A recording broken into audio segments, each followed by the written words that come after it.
Hey guys, welcome. So today we're going to be learning about how hunter-gatherers use their environment around them to help meet their needs for food, water, and shelter to survive. As you might already know, a hunter is somebody who goes and looks out for food to kill. A gatherer is somebody who searches for food, so they might pick berries or find things like fish and nuts. So you remember yesterday we read about San Diego and the history of how humans have always used the natural land and environment to help them find food, find water, find a place to live and survive. Today we're going to be talking about the prehistoric times. Prehistoric means before history was written down, so before humans had invented writing. Scientists still aren't exactly sure when humans started to communicate with writing, but we do have evidence that they did start to use cave painting on rock walls to show what they thought was important and what they did during their lives. All of this happened during a time that scientists call a Paleolithic period. The word Paleolithic comes from two different word roots. The first is paleo, which means old or ancient.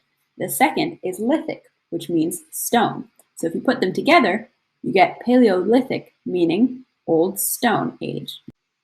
So when did the first Paleolithic period start? Well, scientists have found that it actually started 2.5 million years ago.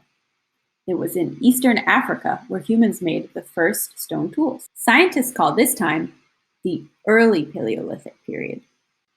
The early Paleolithic period lasted until a new period began called the late Paleolithic period. The late Paleolithic period began in 35,000 BCE. During this time, early humans gradually migrated out of Africa into Asia, Europe, and Australia, and later to North and South America. So as you can see from these maps, all humans originally started in Africa, where all of our ancestors are from. So you might be wondering, then, Miss Ullman, why the heck do you look like this? Let's let my friend Bill Nye explain. This is a map of the continents of the Earth showing how much ultraviolet light lands in each latitude. It turns out the closer you are to the equator, the more intense the ultraviolet. We use reds and purples. But then as you move away from the equator, we change the colors to orange, yellow, greens, and grays.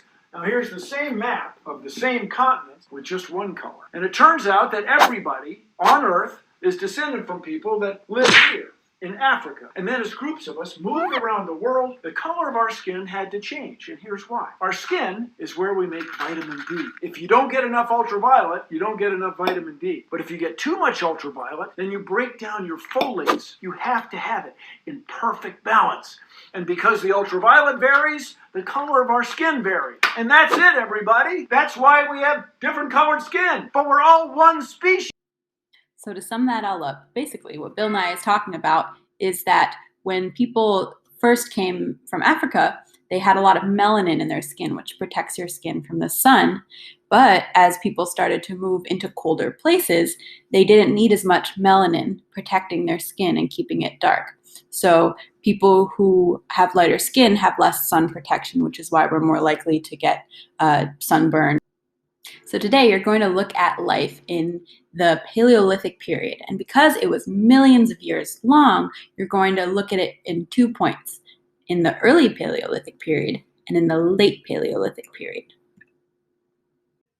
After you read about the early Paleolithic period and the late Paleolithic period, you're going to compare them using a Venn diagram.